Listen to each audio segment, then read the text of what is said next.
Kindly recite Surah Fatiha for the grandfather of Meherban Ali, Sayyid Hussain Shah Shamsi Sabzawari Tabrizi.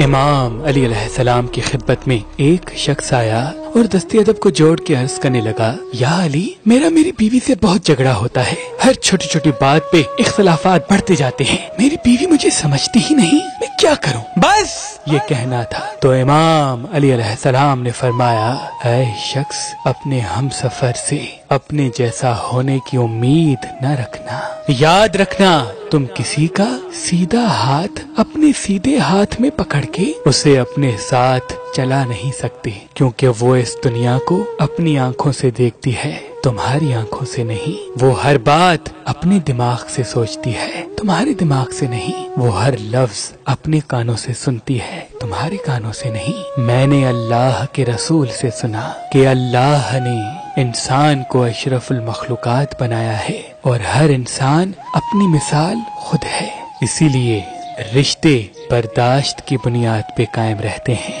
تم لوگوں کو سمجھانے کی کوشش تو کر سکتے ہو، لیکن وہ سمجھے گا تب جب وہ خود چاہے گا، اسی لیے جتنا جس کو برداشت کرو گے اتنا ہی وہ تمہارے ساتھ رہے گا، اور جتنا جس پہ حکم چلاؤ گے وہ اتنا ہی تم سے دور جائے گا، ہمارے یہاں مفلسی اور غربت کا سب سے بڑا سبب کم علمی ہے، کیونکہ ہمارے گاؤں دیہات میں ہمارے لوگ سارا دن محنت کرنے کے بعد بڑی مشکل سے اپنا پیٹ پالتے ہیں، تو ایسے حالات میں وہ اپنے بچوں کو پڑھائیں کیسے؟ تبھی ہم نے اس بات پہ غور و فکر کرنے کے بعد مہربان اسکول قائم کر دیا ہے۔ اللہ کے رسول نے فرمایا کہ اصلاح کی شروعات پہلے اپنے آپ سے کرو، پھر اپنے گھر سے، پھر اپنے شہر سے، اور پھر دنیا کی طرف جاؤ۔ تبھی ہم نے اپنے آبائی گاؤں ٹنڈو محمد خان میں مہربان اسکول قائم کیا ہے۔